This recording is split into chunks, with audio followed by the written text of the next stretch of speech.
It disappointed in Prince Harry and Meghan Sussex. At first, I was disappointed with Harry and Meghan when I saw they pulled funding from the Muslim charity.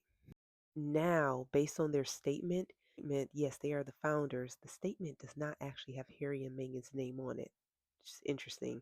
It's from their executive directors. The reason why they pulled funding was because how close things were to hate speech or how they can be construed that way. So, Janine Najib's the founder of the Milwaukee Muslim Women's Coalition. His brother did the mural of the swastika and the Star of David. What he was trying to put out was the fact that there's a Holocaust happening in Palestine and there's genocide and it's horrible. Uh, Israel has become Nazi Germany. Anytime you put a swastika in anything, just is a no no. Putting a swastika as something is hate speech. You can twist it, you can turn it, you can say, no, but I mean this, and this is what I'm trying to. And I understand that artists are First Amendment right. You can definitely do that. However, expecting a charity to be okay with that, that's a different thing. So I know it's not uh, Miss Najib's doing this, it's her brother, which is very close. And I haven't seen anywhere where she said she's for it or against it. The phrase she uses that many Palestinians use as aspirational, from the river to the sea. Palestinians see it as calling for freedom. However, some see it as anti Semitic, which is hate speech. So,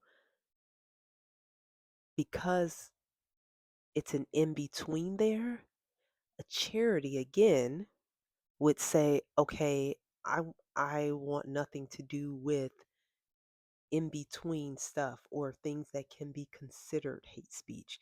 You may not consider it, and other people may not, but there's some that do. I get, I actually, based on their statement, do understand why they had to remove funding.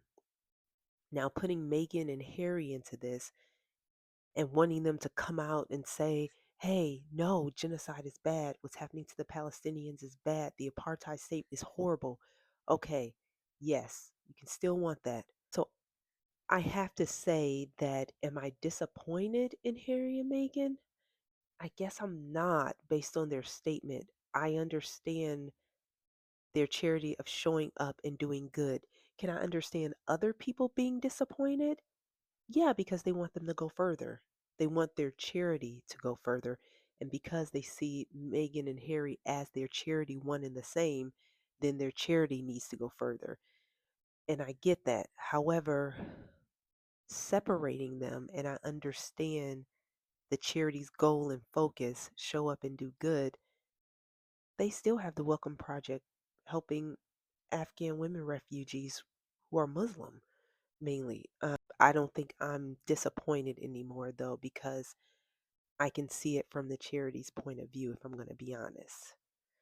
Having a nonprofit can be difficult, especially going around the rules. And I know people are trying to be like, well, Prince Harry stands for Ukraine.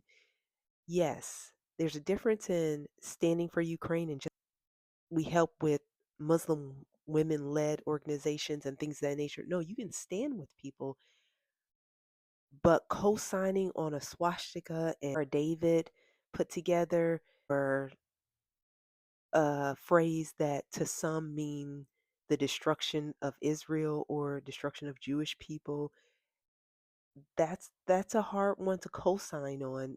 Yes, so Archwell had to take a stand on if that the statement from the river to the sea is seen as hate speech just by even one group, can't be associated with it.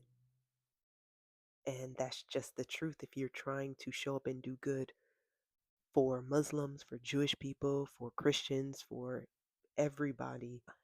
I'm not disappointed in Harry and Meghan, and I'm not disappointed in Archwell. I actually understand. So, you guys tell me what you guys think.